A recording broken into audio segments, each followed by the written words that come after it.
Cak Nun kena santet. Tim medis memvonis usianya tinggal 3,5 bulan. Inilah kronologisnya dia melawan dahsyatnya santet 41 orang. Gegara santet yang menimpanya. Budayawan yang tersohor dakwah kulturalnya ini mengaku seluruh organ dalam tubuhnya hangus terbakar. Separuh anggota-anggota gosong, bagai kulit terpanggang bara api. Dari leher hingga kaki sebelah kiri hitam kelam, kaku dan nampak kering keriput. Kisah MH Ainun Najib sebagaimana diunggah pada channel YouTube caknun.com dan As-Salafiyun. Di awal cerita video berlabel eksklusif. Kronologi Cak Nun disantet 41 orang dilawan seorang diri. Cak Nun, sapaan akrab MH Ainun Najib, menceritakan difitnah dan dipermalukan di depan jamaah. Puncaknya, ketika HL 100 hari Gus Dur di alun-alun Tuban. Novia Kolopaking, istri Cak Nun saat itu menyaksikan suami tercinta dijelek-jeleki orang di depan 30 jam ketika 100 hari haulnya Gus Dur. Dikisahkan juga, Novia Kolopaking sempat tersulut amarahnya. Seluruh personel Kiai Kanjeng marah. Sementara Cak Nun mengaku melawan sekelompok orang yang menjelek-jelekkan dirinya. Budayawan yang menetap di Yogyakarta ini punya alasan mengapa harus melawan. Dia katakan, perlawanannya bukan sebagai pelampiasan amarah, tapi demi kebenaran yang belum mereka pahami. Kemarahan Cak Nun malam itu sempat membuat cemas para kiai di Tuban. Mereka meminta bertemu Cak Nun di tengah malam, untuk tausiah sekaligus saling memberi penjelasan duduk permasalahannya. Pokoknya dia ngeyel terus. Saya juga ngeyel terus, Mbak Via. Sapaan Nokia Kolopaking ngawal saya supaya tidak kalap lagi. Dia nyenggol-nyenggol aku terus. Terang Cak Nun sebagaimana unggahan dalam lini media sosialnya.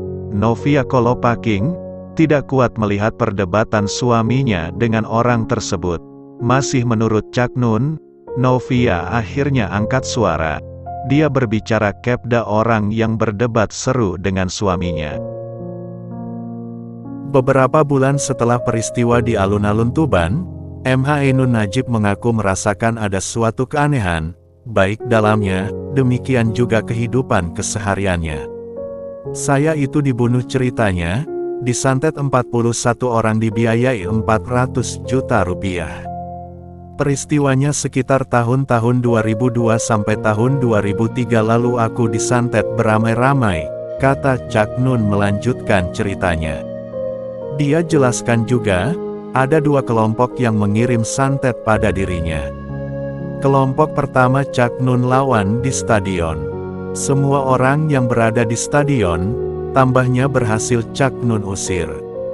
Pada saat yang hampir bersamaan kena santet juga dari orang-orang yang belain Gus Dur, namun mereka menganggap saya anti Gus Dur, tuturnya. Kelompok ini menganggap Cak Nun anti Abdurrahman Ucahid atau Gus Dur. Anggapannya karena MH Ainun Najib pernah memberitahu jikalau Gus Dur akan dilengsarkan dari kursi presiden. Jika tidak segera diantisipasi, Gus Dur bisa jatuh sebelum 3 bulan dari sekarang saat dia memberitahu.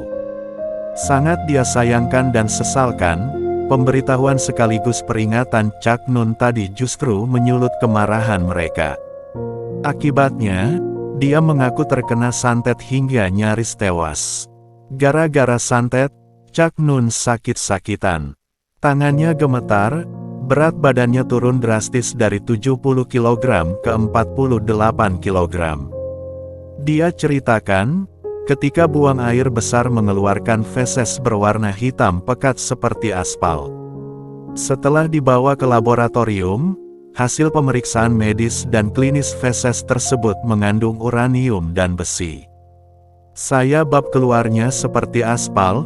Setelah dibawa ke laboratorium RSUP Sarjito Yogyakarta, tim medis menyimpulkan usia saya tinggal 3,5 bulan karena seluruh mekanisme mengolah makanan sudah hancur, terangnya.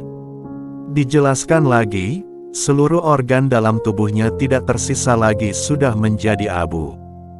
Dalam kondisi yang mengerikan itu, Cak Nun juga tak bisa mengonsumsi makanan apapun, hingga tubuhnya kurus kering.